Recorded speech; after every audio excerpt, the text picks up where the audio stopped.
Muy buenos días, muy buenas tardes, muy buenas noches. Si estás desayunando, almorzando, cenando, buen provecho. Bienvenidos a nuestro programa Madurando en Cristo, nutriendo el alma, creciendo en gracia. En Madurando en Cristo buscamos crecer y madurar en nuestra fe a través del conocimiento de Cristo y su palabra. ¿Cómo lo hacemos? Ofreciendo enseñanzas prácticas y aplicables que fomenten tu caminar cristiano y glorifiquen a Dios. Dios te bendiga. Mi nombre es Carlos Maisonet. Soy el pastor de la Iglesia Hispana Bautista Raham en Longwood, Florida. Me acompaña aquí mi hermano, amigo, también pastor Edgar Nazario de la Iglesia Tabernáculo Metropolitano en Orlando, Florida. ¿Cómo estás, Edgar? Muy contento, como siempre. Si notas, tengo una voz un poquito más poderosa. Tenés como que voz de locutor hoy. Esta noche voy a comenzar a dar las introducciones de las promociones de las novelas en Univisión. Claro. Así que, pero no, bien contento de estar juntos. Yo creo que este programa será una parte 2 de lo que comenzamos la última vez. Un tema que creo que es de mucha importancia para cada cristiano. Sencillamente porque estamos tratando qué es lo que yo debo de buscar cuando voy a una iglesia, cuáles son las cosas que debo estar pensando, cuáles son esos aspectos, esas marcas que yo debo de estar buscando cuando buscamos una iglesia. Personas que a veces creen que solamente es la música, creen que solamente es la predicación, y la Biblia nos da estas claves, así que estoy contento de que podemos aprovechar este tiempo para compartir juntos y dar esta información que creo que es de mucha bendición para todos los hermanos y hermanas hispanohablantes. Amén. Y sabiendo que la iglesia es el medio por el cual Dios cumple su misión, es algo importante, el cual todo creyente debe tener en consideración cuando va a buscar una iglesia. Y vimos la semana pasada 3 marcas de una iglesia saludable, y hoy continuaremos con el mismo tema. El tema era 6 marcas de una iglesia saludable, y hoy estaremos explorando 3 marcas esenciales de una iglesia bíblica. Primero hablaremos sobre la disciplina eclesiástica basada en Mateo capítulo 18, versículos 15 al 17. Esta es crucial para la restauración y pureza de la iglesia. Luego estaremos viendo el compromiso con la Gran Comisión según Mateo 28, versículos 18 al 20, donde Jesús llama a su iglesia a ser discípulos en todo el mundo. Y finalmente nos enfocaremos en el amor y la comunión genuina, como Jesús lo ordena en Juan capítulo 13, versículos 34 al 35. Destacando esto como una comunidad de creyentes debe reflejar el amor sacrificial de Cristo. Pero antes tenemos que hablar de madurandoencristo.org. Madurandoencristo.org, perdóname, Carlos. Es la voz. Me estoy distrayendo yo mismo escuchándome. Es un lugar donde tenemos nuestra colección completa de todos los programas que estamos grabando. Recuerde que la meta de este programa, como el hermano Carlos había dicho al principio, es de nutrir el alma y crecer en gracia. Y eso lo hacemos por medio de ver diferentes temas que entendemos que muchas veces desde el púlpito no podemos tocarlos, porque si nosotros estamos enseñando expositivamente, hay ciertos temas que no están en el texto. Así que creo que es de mucha bendición. También están los artículos. Aún este programa, si usted sabe que alguien está buscando una iglesia, está un poquito, ¿verdad?, teniendo un momento difícil, tiene que visitar madurandoencristo.org y ahí entonces puede referirles el programa de hoy que tiene conectado el artículo, y esperamos que eso sea de mucha bendición. Amén. Vamos a ver el tema de 6 marcas de una iglesia saludable. Voy a explicar rapidito el bosquejo de los puntos que tenemos en el día de hoy. En primer lugar, práctica de la disciplina eclesiástica. En segundo lugar, compromiso con la Gran Comisión. Y en tercer lugar, amor y comunión genuina. Ahora, Edgar, viendo este tema de cómo luce una iglesia saludable, ¿cómo podemos continuar trayendo lo que los hermanos, y esperamos que vayan a nuestro episodio pasado? Porque hay una primera parte de esto, ¿no? Queremos enfatizar eso. Hay una primera parte que va junto. ¿Cómo podemos continuar viendo estas características de una iglesia saludable? Buena pregunta. Son un total de 6, y entonces ahora estamos tocando las próximas 3. La primera que vamos entonces a hablar y discutir es el punto de la práctica de la disciplina eclesiástica. Muchas personas dirían, ¿qué es eso? Pues déjame leer este verso y entonces tratamos de explicarlo. Mateo capítulo 18, versículo 15 al 17, dice: por tanto, si tu hermano peca contra ti, ve y repréndele estando tú y él solos. Si te oyere, has ganado a tu hermano. Mas si no te oyere, toma aún contigo 1 o 2, para que en boca de 2 o 3 testigos conste toda palabra. Si no los oyere a ellos, dilo a la iglesia. Y si no oyere a la iglesia, tenle por gentil y publicano. Entonces es un texto que tal vez lo escuchamos y a veces tal vez no lo entendemos, pero vamos a tratar de ayudar a entender. Fíjate, Carlos, este pasaje Jesús instruye a sus seguidores, sus discípulos sobre el manejar el pecado, cómo se maneja el pecado dentro de la iglesia. Y el proceso de esta confrontación, corrección y restauración se presenta como un acto de amor y cuidado por la santidad del cuerpo de Cristo. Entonces la disciplina eclesiástica, escuche bien, no es un castigo, sino una oportunidad para restaurar al pecador y preservar la pureza de la iglesia. Por eso en 1 Corintios 5, Pablo también señala la importancia de la disciplina para enfrentar el pecado grave y proteger la salud espiritual de la congregación. Y esto es muy importante entender, porque una iglesia que no practica la disciplina bíblica permite que el pecado permanezca sin ser tratado, lo que puede causar divisiones y terminar deshonrando el nombre de Cristo. Amén. Vamos a ilustrar esto, hermano y hermana que me escucha. Piensa en un jardinero que ve malezas creciendo entre sus plantas, pero decide no arrancarla. Vamos a dejarla ahí, a ver qué pasa. Vamos a dejar que la providencia las elimine, ¿verdad? Al principio las plantas pueden parecer saludables, pero con el tiempo estas hierbas malas se expanden ahogando y debilitando las plantas. Así es una iglesia que no practica la disciplina. Permite que el pecado crezca y dañe la salud espiritual de la congregación. La disciplina es arrancar esas malezas para que la iglesia, en este caso la planta, pueda florecer. La pregunta que tenemos que hacernos, hermano y hermana, que me escuchas, ¿está tu iglesia dispuesta a hacer lo difícil por amor al cuerpo de Cristo? Por lo tanto, esta es la pregunta. ¿Está tu iglesia dispuesta a amar a Cristo por encima de todo lo demás? Eso nos lleva a una aplicación sobre esto. Como creyentes debemos estar abiertos a la corrección, el proceso de la disciplina. Hermano, debemos de tener esta doble realidad en esto. Estar dispuestos a ser corregidos y estar dispuestos a corregir. La sumisión a la iglesia, hermano y hermana que me escucha, es una señal de humildad y deseo de crecer en santidad. Es tener a Dios como la finalidad de la iglesia. Usted no va a la iglesia por ir. Usted va a la iglesia porque Dios le da el privilegio a usted.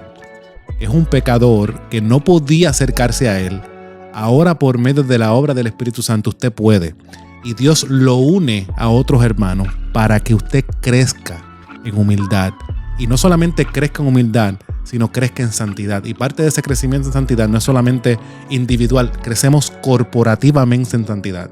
Estamos creciendo y siendo formados a la imagen de Cristo, y la disciplina de la iglesia ayuda a esto. Por lo tanto, debemos estar abiertos a la corrección y al proceso de disciplina en la iglesia. Ahora, ¿cómo lo hacemos? Acepta la corrección bíblica con humildad y gratitud. Hermano, Dios ejerce, eso es algo que yo he hablado con mi iglesia constantemente. Dios muestra su gracia por medio de otros hermanos. Nosotros tener un hermano que se nos acerque y que nos diga, mira hermano, entiendo que debes considerar esto. Y tú lo obvias totalmente. Tú estás diciéndole a Dios, no me interesa lo que tú tienes para mí. No me interesa tu gracia. Porque parte de la gracia de Dios se hace perceptible por medio de la administración de otros hermanos. Por lo cual nos lleva a considerar, aceptar la corrección bíblica con humildad y con gratitud. Orar por sabiduría y el amor de los líderes cuando deben ejercer disciplina. Esto no es fácil. Edgar, tú sabes de este tema. Sí, es un reto, porque este tema de la disciplina eclesiástica en muchos casos se ve como algo para penalizar, para castigar. Y no se entiende la idea es de corregir, de edificar. Y al hablar con una persona que tú amas y con amor presentar la palabra de Dios no es algo de molestia. Es decir, mi hermano, yo creo que escuché que usted dijo esto. ¿Usted dijo esto? Sí, hermano, disculpe. Pues mira, no, tranquilo. Lo escuché, mira, ten cuidado, ¿verdad? No queremos ofender al Dios, no queremos ofender a nuestros hermanos. Eso es un paso 1. Paso 2 es bajar a la persona, que la persona no entendió o se está poniendo reacia, se pone difícil.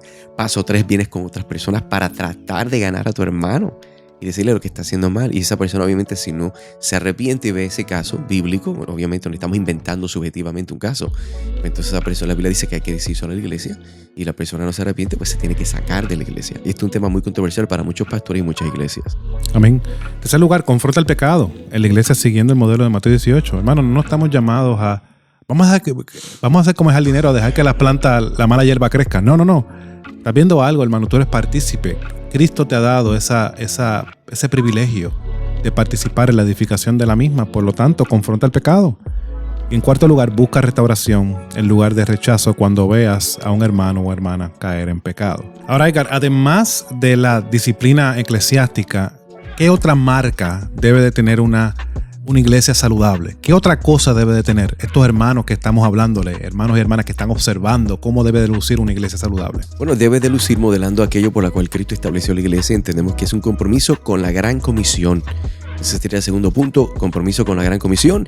Para eso vamos a un texto muy conocido, que sería Mateo 28, versículo 19 al 20, donde dice: por tanto, id y haced discípulos a todas las naciones, bautizándolos en el nombre del Padre y del Hijo y del Espíritu Santo, enseñándoles que guarden todas las cosas que os he mandado, y aquí yo estoy con vosotros todos los días hasta el fin del mundo. Amén. Este texto, fíjate, Carlos, Cristo, antes de ascender al cielo, Él dio a sus discípulos lo que llamamos la gran comisión. Y Él está ordenando que hicieran discípulos a todas las naciones. Y en particular este mandato es una misión central para la iglesia bíblica. No basta con cuidar a los miembros de la congregación. La iglesia debe estar activamente involucrada en llevar el mensaje de salvación a los perdidos. Por eso en esta expresión, verso aquí en Mateo 28, 19 al 20, este verbo que dice hacer discípulos implica un esfuerzo continuo que no se limita a la conversión inicial. Entonces, sino que incluye el discipulado, incluye la enseñanza, el crecimiento espiritual. Por eso es que la iglesia comprometida con la gran comisión entiende que su papel es ser una luz en el mundo, proclamando el evangelio y formando nuevos creyentes en la fe. Imaginemos un equipo de bomberos que se entrena incansablemente, pero nunca sale a apagar un incendio. O sea, tienen toda la teoría clara. O sea, no hay nada de práctica aquí.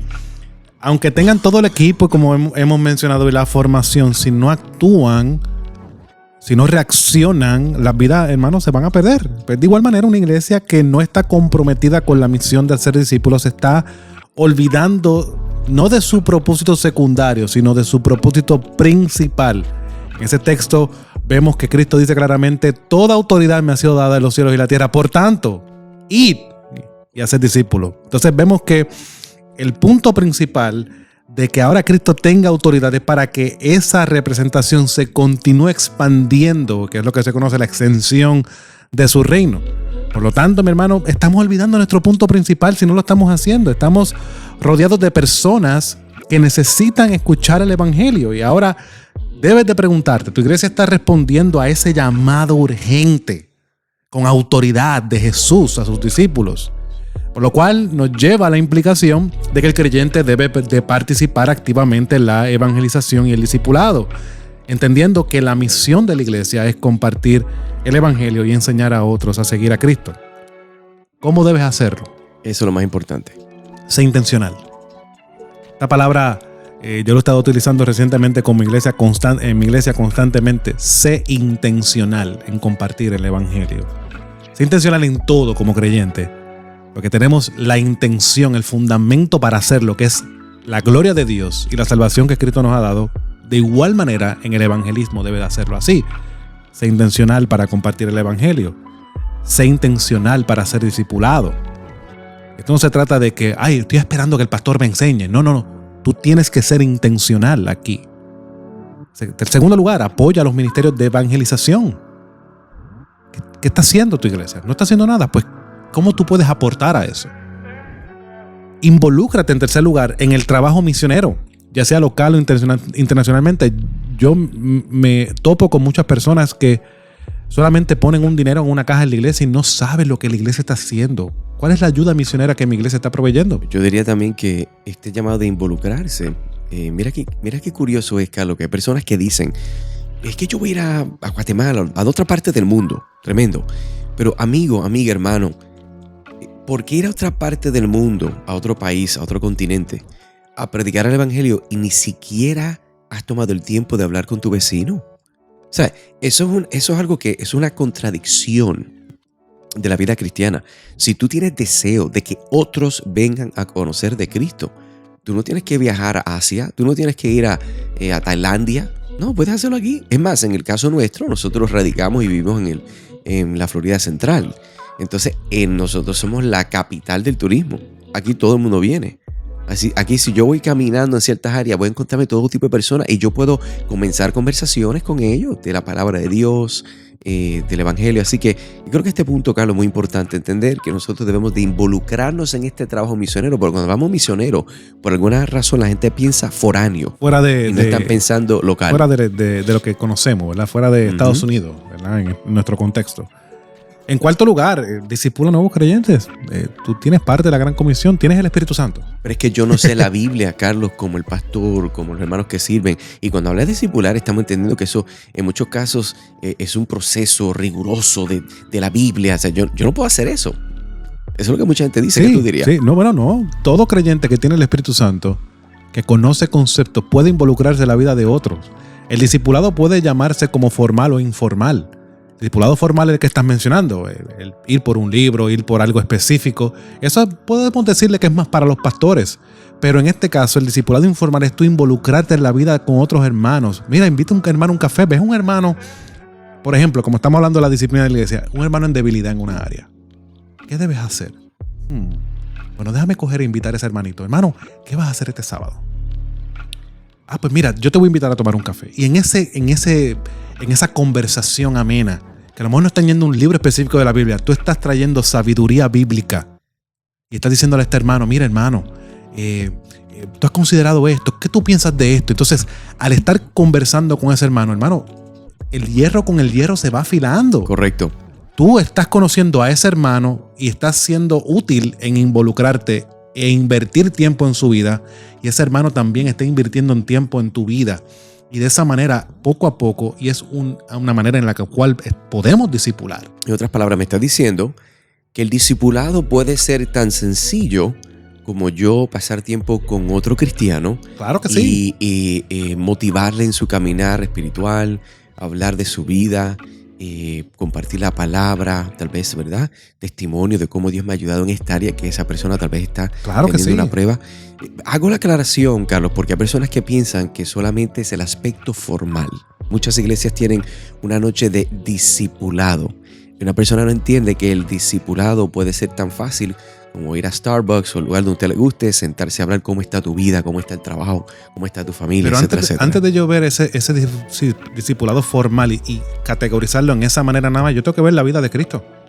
Cristo tomó a 12 hombres y Él los discipuló, fueron sus discípulos, sus seguidores, que lo siguieron nada más en un momento específico para discutir un libro de la Biblia. Eso es lo que vemos. Vemos en diferentes circunstancias, ellos tienen una vida en comunidad. ¿Y qué hacían? Se ministraban, veían a Jesús en diferentes etapas, fungiendo de lo que debía hacer. Y en medio de sus errores, Jesús tomaba esa oportunidad. ¿Para qué? Para corregirlos. Sí que tiene sentido. Y eso es lo que estamos tratando de motivar a las personas que nos escuchan, que el discipulado es algo sencillo, aunque tiene un aspecto más formal, pero no estamos diciendo que toda persona debe hacerlo formalmente, porque eso puede ser inconveniente para muchos. Claro que no. Bueno, Edgar, hemos visto ya la realidad de la disciplina o como una marca saludable de una iglesia, la disciplina eclesiástica. En segundo lugar, el compromiso con la gran comisión. Ahora, ¿cuál es otro compromiso que la iglesia debe de tener? Yo diría que este compromiso, tercer marca, que yo creo que es de más peso, en mi opinión, esto no es una preferencia, es el punto 3, amor y comunión genuina. ¿Por qué? Bueno, Juan capítulo 13, versículo 34 y 35, dice, un mandamiento nuevo os doy, que os améis unos a otros, como yo os he amado, que también os améis uno a otros. En esto conocerán todos que sois mis discípulos, si tuviereis amor los unos con los otros. Las palabras de Cristo. Particularmente, Carlos, en este pasaje, Jesús da un mandamiento claro a sus discípulos. ¿Qué es lo que está diciendo? Que os améis unos a otros como yo he amado. Eso es muy importante porque el amor genuino entre los miembros de la iglesia es una señal distintiva de una comunidad bíblica. Y este amor no es superficial ni limitado a palabras, sino que es un amor sacrificial y práctico.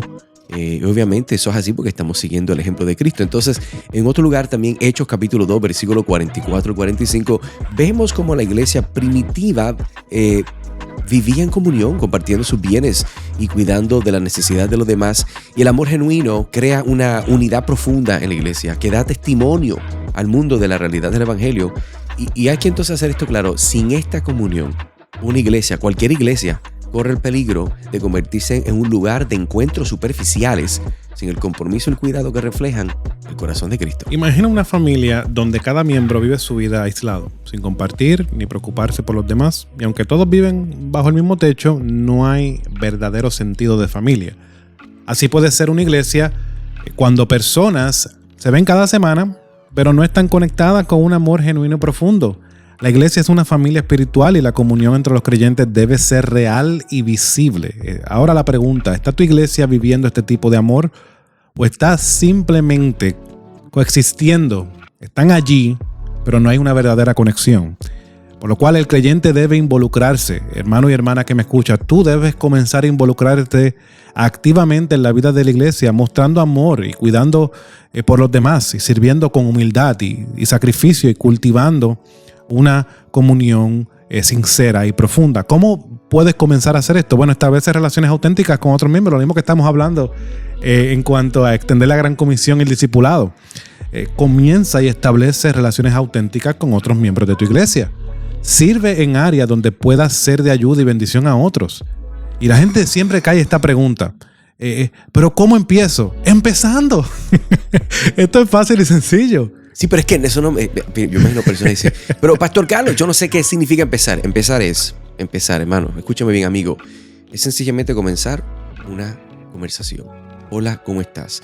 Mira los ejemplos de Cristo. Cuando Cristo iba a evangelizar, Cristo sencillamente hablaba con la gente. Él dijo a la mujer que estaba en el pozo, dame de beber. Mira cómo comenzó. Ni siquiera una pregunta. Él comenzó, como dice, con un mandato, con la meta de hacerla interactuar con él, porque ella le dice, pero ¿agua de dónde? Si tú ni siquiera tienes un jarro para meterla. O sea, fue a propósito. Y a veces nosotros sencillamente comenzando una conversación así fuera del aire es algo sencillo, intencional, que yo creo que va a ser de mucha bendición.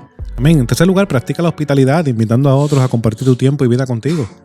Muchas veces esto es difícil para nosotros. Vivimos una vida demasiado aislada. Hemos comprado el individualismo que nos han vendido. Hermanos, debemos de romper con eso. La iglesia no funciona así. Practica la hospitalidad. Invita a otros a compartir. Invita a otros a cenar en tu casa. Cuarto lugar, busca oportunidades para mostrar el amor sacrificial de Cristo en acciones correctas. Bueno, en conclusión, Carlos, podemos ver, en totalidad hemos explorado estos próximos 3 puntos, que son unas marcas esenciales para una iglesia bíblica. Vimos la disciplina eclesiástica, el compromiso con la gran comisión y el amor y la comunión genuina. Y estas características no solo mantienen la pureza y la misión de la iglesia, sino que también fomentan una comunidad sólida y amorosa. Y entendemos que una iglesia que practica la disciplina es una iglesia que cuida de sus miembros y protege su testimonio. Una iglesia que está comprometida con la gran comisión es una iglesia que entiende su propósito misionero y su responsabilidad de llevar el evangelio al mundo. Y una iglesia que vive en amor y comunión genuina, Carlos. Es una iglesia que refleja la naturaleza de Cristo en sus relaciones internas y externas. Déjame explicarle algo que yo creo que es muy importante que entendamos todos. Las cosas que nosotros estamos apuntando, estas marcas que son 6 en total, estas marcas son parte de los mandatos de Cristo a la iglesia. Amén. Yo creo que usted esté claro conmigo. No es que nosotros, pues ¿cuáles son las marcas que queremos, Carlos, ponernos? Aquí nosotros no nos inventamos esto. Esto viene directamente de los mandatos de Cristo. Y una iglesia que se rehúse a llevar a cabo estos puntos se tiene que arrepentir. Porque está pecando directamente con el Rey de Reyes y Señor de Señores, que es nuestro Señor Jesucristo, que nos mandó a hacer este trabajo. En su iglesia tiene que haber amor y comunión genuino. En su iglesia tiene que haber compromiso con la gran comisión. En su iglesia tiene que haber una práctica de disciplina eclesiástica. ¿Cuántas iglesias se están pudriendo por tantos revoluciones y nadie hace nada? No, porque que si el cantante, que si que si el otro, que si el diácono. Usted ha escuchado los revoluciones y nadie hace nada. Dios va a juzgar esa iglesia y esperemos que se arrepienta próximamente y que Dios traiga bendición. Oremos por eso. Sí. Carlos, gracias como siempre. Siempre un placer. Por estar con nosotros una vez más. Amigos, te invito a que vayas a madurandoencristo.org, madurandoencristo.org, donde tienes todas estas grabaciones y también los artículos. Esperamos que sea de mucha bendición. Así que Dios te bendiga, Dios te guarde. Y continuamos en nuestro próximo programa de Madurando en Cristo, nutriendo el alma, creciendo en gracia. Dios te bendiga.